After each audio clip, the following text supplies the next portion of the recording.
আজ আমি আপনাদের মাঝে কলা দিয়ে কলার ভাজা কেক রেসিপি শেয়ার করব। কলা দিয়ে যে এত মজার কেক তৈরি করা যায় তা না দেখলে বুঝতেই পারবেন না। যদি বানান তাহলেই বুঝতে পারবেন কতটা মজাদার এবং কতটা লোভনীয় হয় খেতে। আসসালামু আলাইকুম, হ্যালো ভিউয়ার্স, কেমন আছেন সবাই? আলহামদুলিল্লাহ সবাই ভালো আছেন, আমিও ভালো আছি।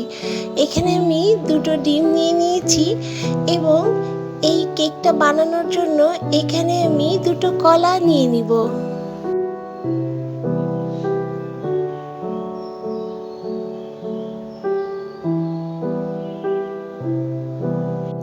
কলা দিয়ে নরম ফুলকো ফুলকো এই ভাজা কেক বানিয়ে 10 দিন মতো সংরক্ষণ করে আপনারা খেতে পারবেন বন্ধুরা। আপনারা চাইলে এখানে দুটো বেশি কলা নিতে পারেন। যেহেতু আমার এখানে কলাগুলো ছোট ছোট, তাই আমি এখানে দুটো কলা নিয়েছি এবং দুটো ডিমের জন্য দুটো কলাই যথেষ্ট। কলা যদি বড় থাকতো তাহলে একটা কলা নিতাম। সো দেখুন বন্ধুরা, কলাটাকে আমি খুব ভালো করে ম্যাশ করে নিচ্ছি।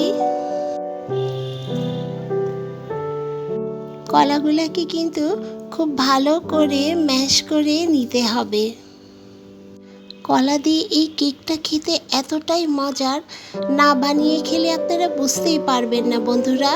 এবং ছোট থেকে বড়রা সবাই খুব পছন্দ করবে, এতটাই মুখরোচক, এতটাই সুস্বাদু। আর অল্প সময়ে এই কেকটা সবাই তৈরি করে নিতে পারবেন কোনো প্রকারে ঝামেলা ছাড়া। ভিডিওটা কিন্তু কেউ স্কিপ করবেন না, তা না হলে অনেক কিছুই মিস হয়ে যাবে। তো দেখুন বন্ধুরা, কলাটা আমার খুব ভালো করে ম্যাশ করে নেওয়া হয়ে গিয়েছে।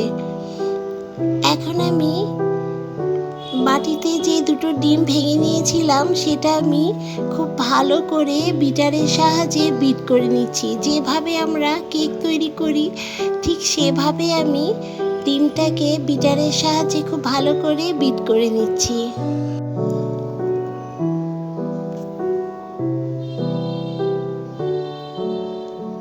তো দেখুন বন্ধুরা, এখানে আমি চিনিটা দেওয়া স্কিপ হয়ে গিয়েছে। এখানে আমি প্রায় আধা কাপ পরিমাণ চিনি অ্যাড করে দিয়েছি এবং চিনিটাকে দিয়ে খুব ভালো করে বিট করে নিচ্ছি। চিনিটা আপনারা যে যার টেস্ট অনুযায়ী অ্যাড করে নেবেন। তো এখানে আমি আরও একটু 2 চামচ মতো চিনি অ্যাড করে দিব। আমার কাছে মনে হচ্ছিল আর একটু 2 চামচ পরিমাণ চিনি দিলে ঠিক হবে। তো এখানে আমি আর একটু চিনি অ্যাড করে দিলাম। এবার চিনিটাকে দিয়ে খুব ভালো করে আবারও বিট করে নিচ্ছি। এখানে আমি ম্যাশ করে রাখা কলাটাকে অ্যাড করে দিয়ে আবারও আমি বিট করে নিব।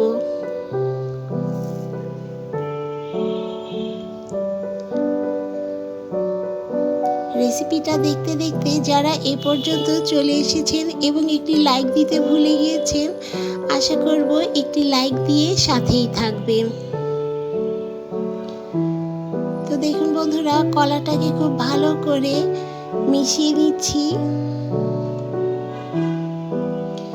এখানে জাস্ট 2 মিনিট পর্যন্ত বিট করে নিলেই হয়ে যাবে।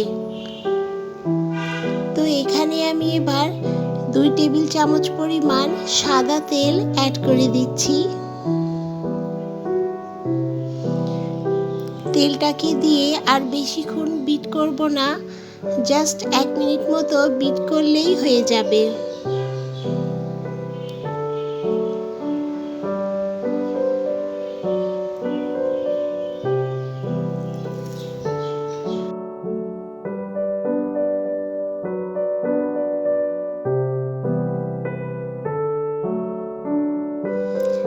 এখানে এবার আমি 1 চা চামচ পরিমাণ বেকিং পাউডার অ্যাড করে দিচ্ছি এবং এখানে আমি 1 চিমটি লবণ অ্যাড করে দিচ্ছি। কারণ মিষ্টি জাতীয় জিনিসে লবণ না দিলে কিন্তু প্রপারলি একটা টেস্ট আসে না।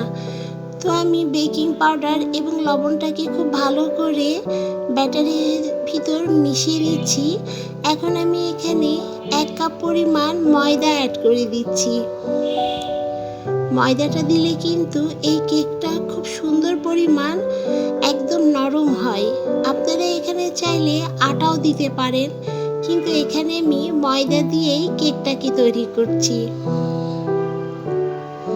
সো বন্ধুরা, এইভাবেই খুব ভালো করে আমি ব্যাটারটাকে মিশিয়ে নিচ্ছি এবং এই ব্যাটারটাকে তৈরি করতে কিন্তু খুব একটা বেশি সময় লাগবে না।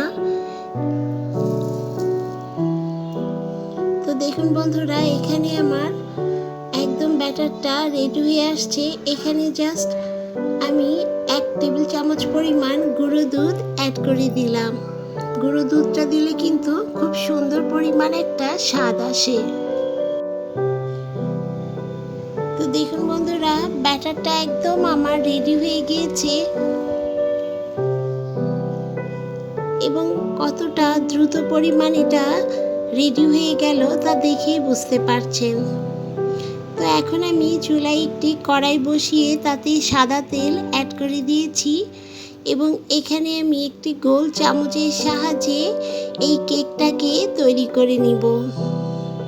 এইভাবেই এই চামচের ভিতর আমি কেকটাকে নিয়ে এভাবেই ছেড়ে দিয়েছি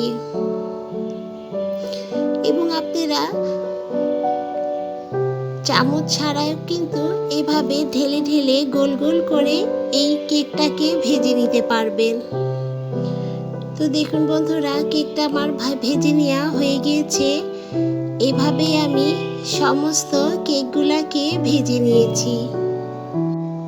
রেসিপিটা ভালো লাগলে অবশ্যই শেয়ার করে সবাইকে দেখার সুযোগ করে দিন।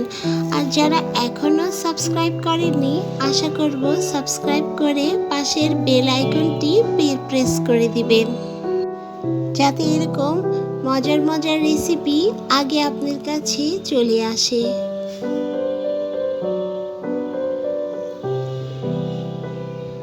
তো দেখুন বন্ধুরা, খেতে যে কি পরিমাণ মজার হয়েছিল কি বলবো। আমার বাচ্চারা কিন্তু আগেই 2-1 পিস খেয়ে নিয়েছিল।